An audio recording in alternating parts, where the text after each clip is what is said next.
नियंत्रण और नियमों का अभ्यास करने से मनुष्य का जीवन अधिक पवित्र, अधिक श्रेष्ठ और अधिक आदर्शभूत होता है।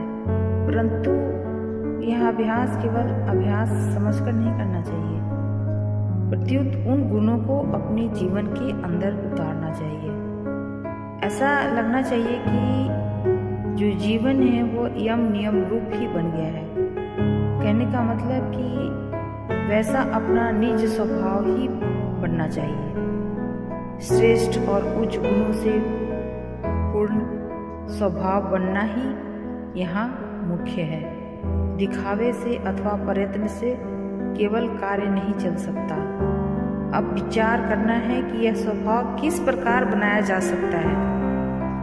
गुण अर्थात जो सद्गुण है उनका मन से ध्यान करना पहला काम है।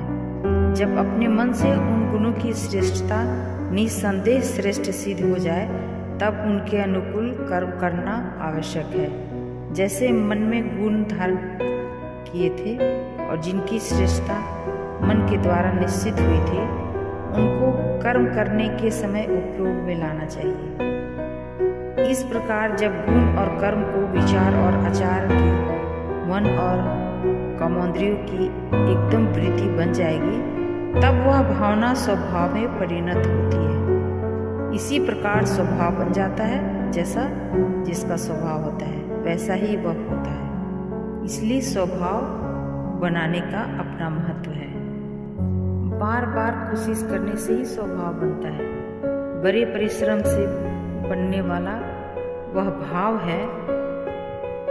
बहुत निग्रह करने पर भी परीक्षा का समय प्राप्त होने पर ज्ञानेंद्रियां, कर्मेंद्रियां, मन तथा अन्य अवयव धोखा देते हैं। इसका कारण इतना ही है कि जैसा बनना चाहिए था वैसा स्वभाव बना नहीं है।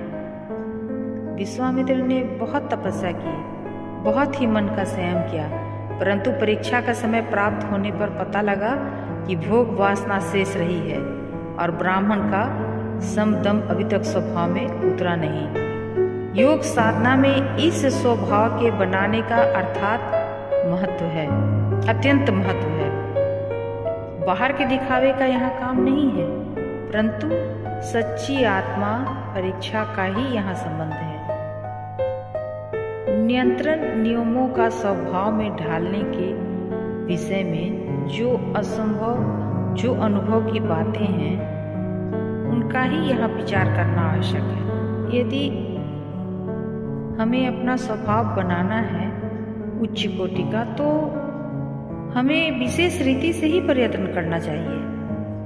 पहली बात विचार जागृति की है।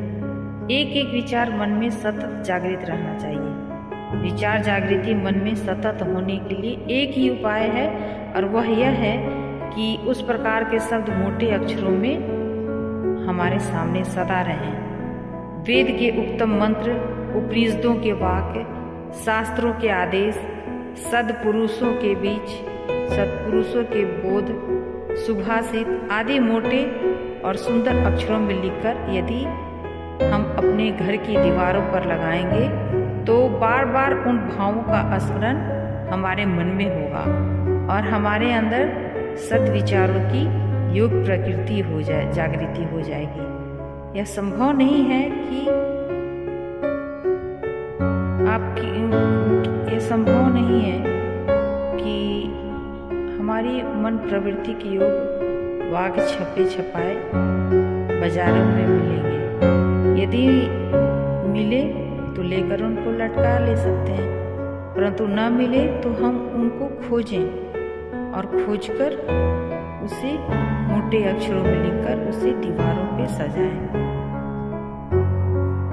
संतोष वृत्ति वाला धैर्ययुक्त प्राणी अमर होता है। लोभी वृत्ति से मनुष्य भयभीत और क्षीण बनता है। लोभ को दूर करके निष्काम संतोष वृत्ति से आनंद और धैर्य प्राप्त होता है। चेहरे पर सहज आनंद वृत्ति रहने के कारण मन में संतोष चाहिए। वासनाओं का क्षोभ जहाँ होगा वहाँ मानसिक क्षमता नहीं होगी और समता के अभाव में आनंद भी नहीं होगा। जिसने तप नहीं किया उसको वह आनंद नहीं प्राप्त होता है। तप करने से सुख मिलता है। धर्म कर्म करने से के समय जो कष्ट होते हैं उनको आनंद से सहन करने का नाम तप है। जितने महात्मा हुए हैं उन सब ने तप किया था, इसलिए उनका सर्वत्र आदर होता है। तप के जीवन के बिना न इस जगत के कार्य में सिद्धि प्राप्त होती है और न आध्यात्मिक उन्नति मिल सकती है। जो तप करता है उसकी सर्वत्र पूजा होती है। जो अपने सत्य सिद्धांत प्रतिपादन करने के कारण कष्ट सहन करता है उसी का विजय होता है। इसलिए दृढ़ता से तप का जीवन व्यतीत करना चाहिए।